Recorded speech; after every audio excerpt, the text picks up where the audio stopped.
Secretaría de Educación Pública, Gobierno de la República.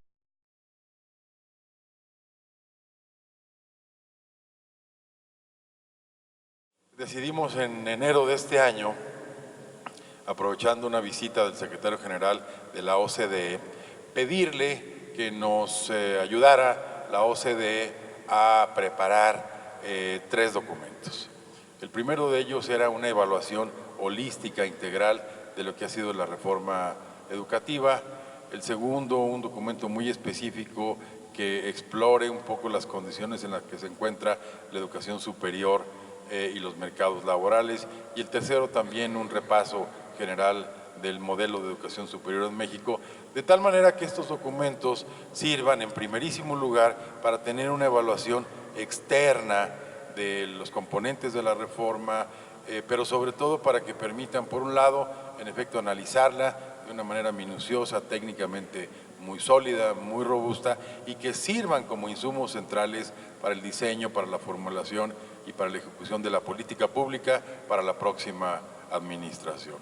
Quisimos entonces, además de la entrega formal que nos hizo la OCDE de este primero de los 3 documentos que mencioné, los otros 2 se nos irán entregando en las próximas semanas. Es un informe muy completo, muy organizado, como suelen ser un poco los reportes de la OCDE, que requirió un trabajo muy detallado, muy fino, muy intenso de levantamiento de información, de entrevistas con distintos actores y protagonistas, y plantea un poco como es el estilo de los documentos de la OCDE, por una parte, no solo los hallazgos, digamos, en este caso de la reforma educativa, sino también las áreas de oportunidad que presenta para la o las siguientes administraciones de la educación en México. Por un lado, además del contenido que ya ahora vamos a comentar, fue un trabajo muy interesante porque utilizó una gran cantidad de literatura, de documentos, de estadísticas, tanto los producidos de manera oficial por la propia Secretaría de Educación Pública como por otros organismos, pero además hizo un amplísimo roster de reuniones y de entrevistas con prácticamente todo tipo de actores de la educación en México. Visitó escuelas en la Ciudad de México, en Morelos y en Puebla, charló con directores, con supervisores, la misión que vino de la OCDE, charló con supervisores, con directores, con ATPs de Morelos, de Puebla, de la Ciudad de México, entrevistó a prácticamente todos los funcionarios de la Secretaría de Educación Pública, tuvo distintas reuniones con expertos, con académicos, incluida en este caso Margarita y Sergio, habló con organizaciones no gubernamentales, tuvo distintas reuniones con el Instituto Nacional para la Evaluación de la Educación, que son los coordinadores del Sistema Nacional de Evaluación, de tal manera que los insumos, la documentación, la revisión de la literatura académica, técnica que hizo para elaborar el informe, le dan desde mi punto de vista una extraordinaria solidez técnica, académica, como ya dije, como un insumo central de política pública.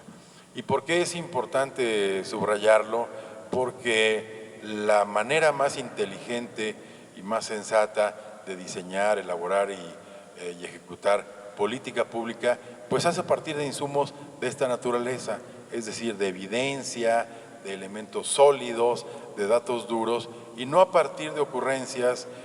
o de lugares comunes o de clichés político, partidistas, sindicales, como suele ser frecuente y como hemos visto, por cierto, en los últimos meses en este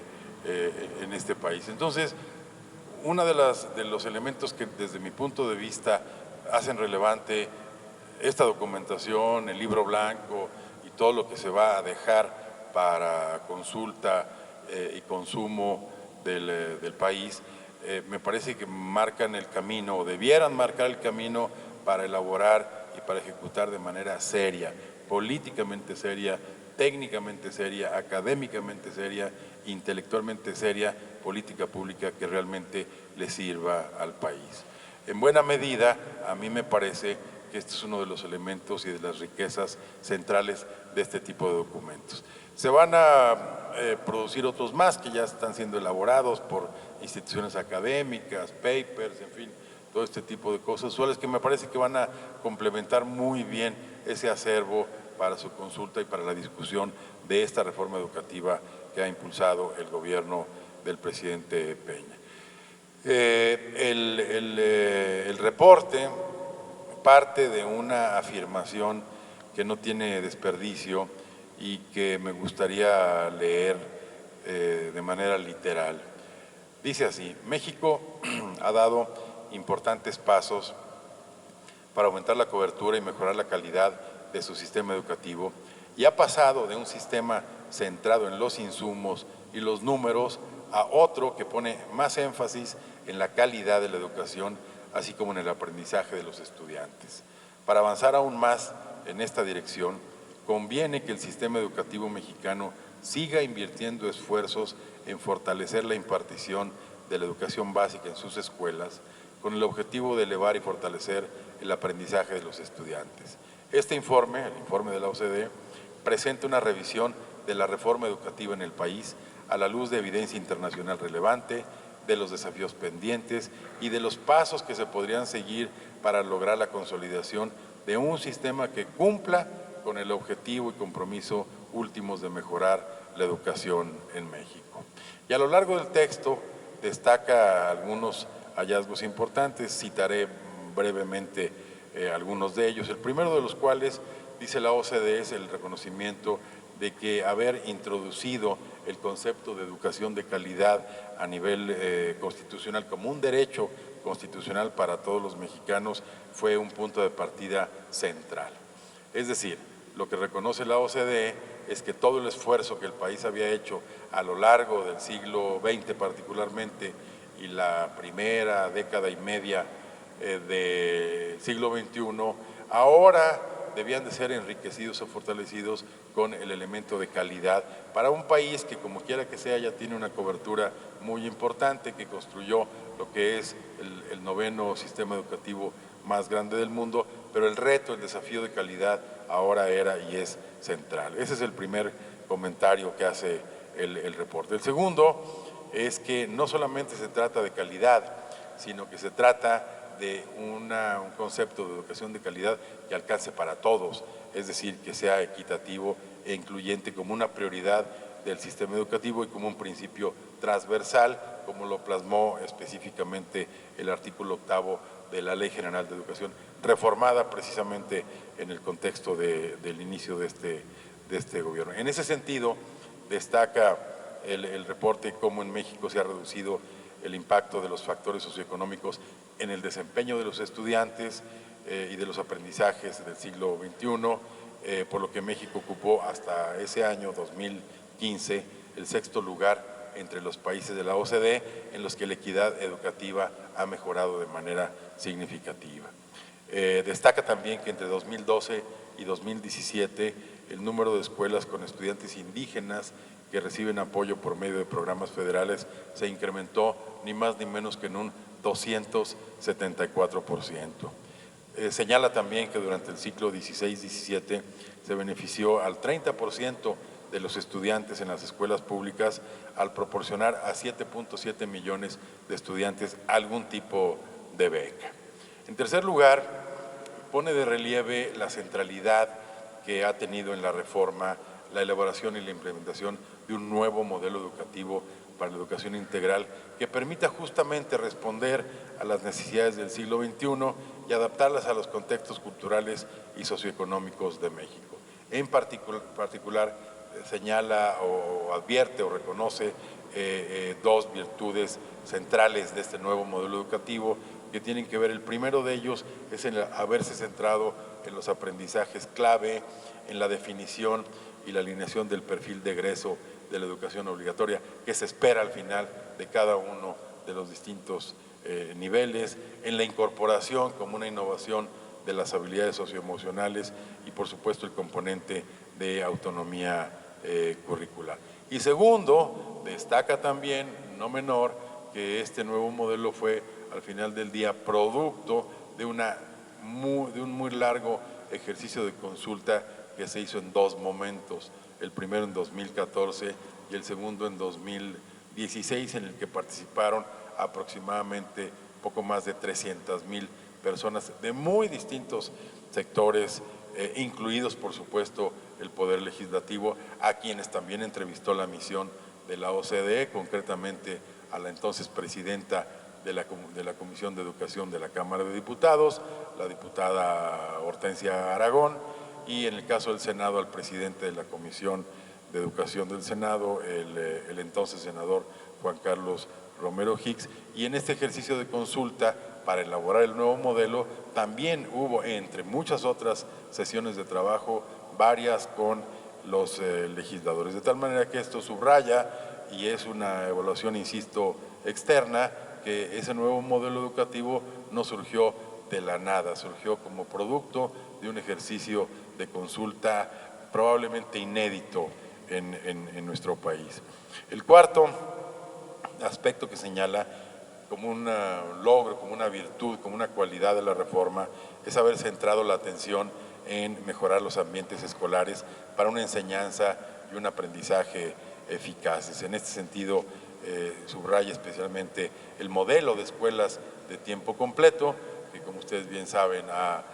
se ha cuadruplicado en estos años, de poco más de 6,000 a poco más de 25,000 en la actualidad. Sugiere, por supuesto, la pertinencia de continuar con esta iniciativa, con este programa, la definición de la normalidad mínima para la operación de las escuelas, el establecimiento del SATE, advierte, es verdad, áreas de oportunidad sobre cómo mejorarlo, ampliarlo para que llegue al conjunto de las escuelas. En quinto lugar, también reconoce como un elemento central, digamos, la creación del servicio profesional docente por mandato de ley, especialmente por sus fundamentos en el mérito para determinar el ingreso, la promoción y la permanencia del personal educativo. Y dice literalmente en el informe, al aludir a este componente, dice la OCDE concretamente, como logro,